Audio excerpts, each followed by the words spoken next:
Əziz izləyicilər, Əsma-i Hüsna silsiləmizdə 6-cı uca ismə, Əs-Səlam isminə keçirik. Əs-Səlam nə deməkdir?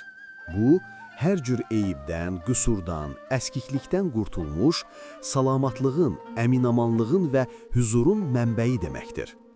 Allah Teala Əs-Səlamdır, yəni O, özü hər cür təhlükədən və nöqsandan amandadır.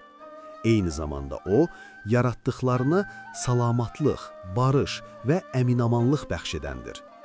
Cənnətə daxil olanların ilk sözü də salamdır. Bu isim, dünya və axirətdə hüzur və təhlükəsizlik axtaranlar üçün böyük əhəmiyyət daşıyır. Allaha sığınmaq, həqiqi salamatlıq mənbəyinə sığınmaq deməkdir. Bəs, Ya Səlam zikri nə üçün və nə qədər çəkilməlidir?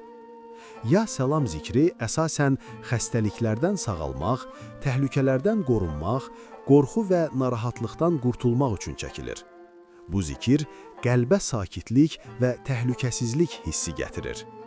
Zikrin fəzilətindən bəhrələnmək üçün onu 131 dəfə və ya hər hansı bir xəstənin üzərinə zikr edərək üfürmək şəfayətə səbəb ola bilər.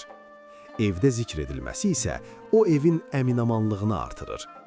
Gəlin, Ya Səlam deyərək, dünya və axirət salamatlığı üçün Rəbbimizə yalvaraq.